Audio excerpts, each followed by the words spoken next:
Undertale, the timelessly beautiful fever dream of game designer slash composer slash small dog Toby Fox. It's a game that'll lead you in with a simple story about falling down a hole and grip you with all the strength of a constipated gorilla on burrito night. Undertale will stomp you into the ground, melt your brain to sludge, lay a beat down on your tear ducts, and leave you desperate for more.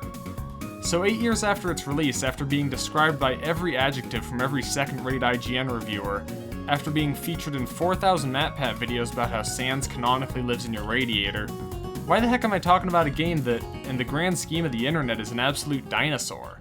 I was wondering that myself. But maybe an RPG Maker game from 2015 that still got a couple tears out of me on my 10th playthrough is worth some appreciation. That or I'm just a crybaby. But Undertale doesn't kick off with cannons, spears, and a dubiously suspended skydog.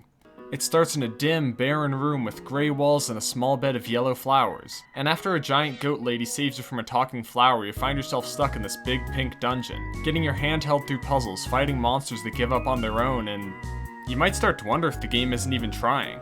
And yet, without knowing why, you keep playing, because even when Fox pulls his punches, he can't help but leave behind little traces of brilliance. These moments, like the ghost fight where Big T just lays down a fat bop out of nowhere, firmly assure you that there has to be some greater mechanism beyond this curtain of sorta okayness. This rock gets in your face for trying to solve a puzzle with it. You can have all the monsters throw out their yellow name tags, then when you ask for them back, well, why the heck did you tell us to get rid of them, dude? Crap, nobody has their yellow name tags anymore. I think pink names were in style a couple months ago. I guess we could use those? These little moments of wonder keep you pushing on to see what's next, and it's only at the end of the ruins, after you've defied the path that's been set for you, that the screen goes black. Boom. You're playing Undertale, nerd.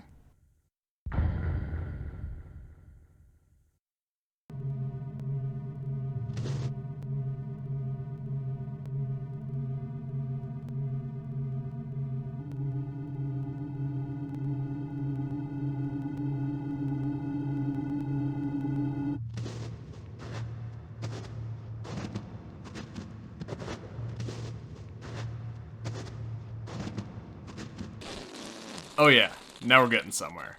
When you finally escape the ruins, you run into someone who takes everything you thought you knew about this game and flips it like a hamster in a washing machine. An absolute showstopper of a character who embodies everything iconic about Fox's writing, making this section of the game an absolute delight. And you already know I'm talking about Papyrus. This stretch of Undertale is a living Looney Tunes episode with Smiley-Bone here at center stage. There's slapstick and Doggo the World Serpent and so many little jokes like warning dog marriage. Wait, what?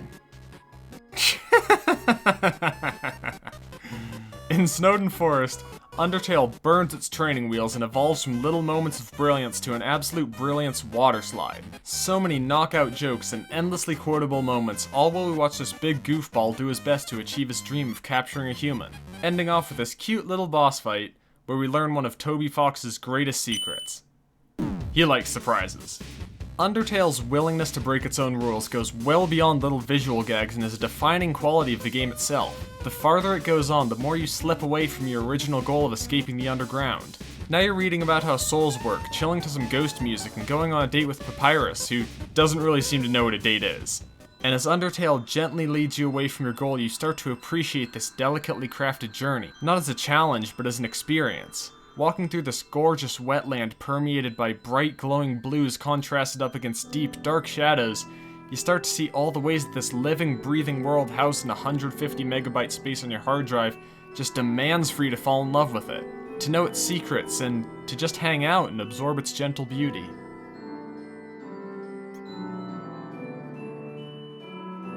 But we don't care about that, cause it's Hotland time, baby! Giant stack of hot dogs on your head. Hotland. Encounters where the text box gets so distorted that you can't read or dodge anything. Hotland.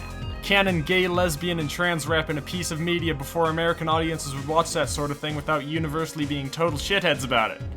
Hotland. Waterfall was perfect for its reserved, subtle beauty, but there ain't nothing subtle to be had here. This is pure, unfiltered awesomeness slapped on top of a soundtrack constructed on the synthesizers of heaven. But what would any of it be without my main mainframe Metaton? Oh my god. I could scrap this entire video and rebuild it as a platonic love letter to Metaton. Jesus, every moment he spends on the screen, he's just stealing the show and putting a huge beaming smile on my face every step of the way. From his cooking channel to the news report where you have to defuse a bunch of bombs shaped like basketballs and water cups, to the return of the color tile puzzle, it's all such a blast.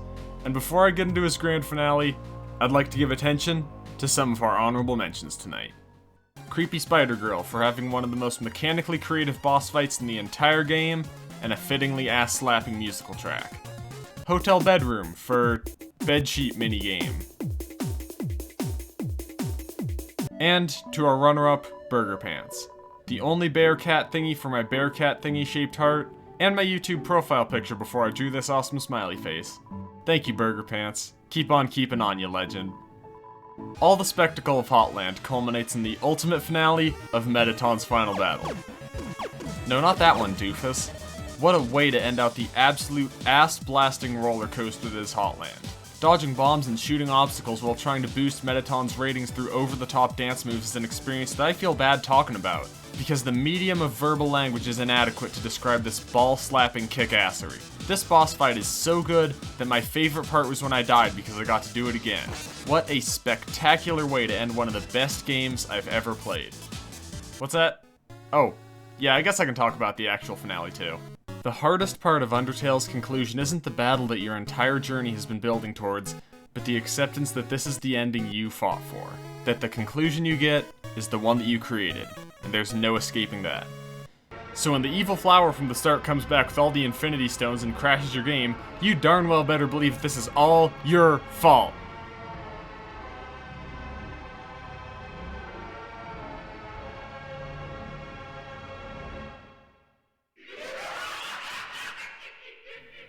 Man, I want to go back to Mettaton. Jesus, oh my god! Why are there flamethrowers? What's happening? I just wanted to play the funny skeleton game! And then I won. GG. Kick-ass boss fight. Undertale is one of the greatest video games I've ever played. Its characters and humor and journey are all polished to such a degree of perfection that I've never seen anything like it. And I'd be surprised if we ever get anything like it again. Oh hey, by the way, I should check out that Deltarune game sometime.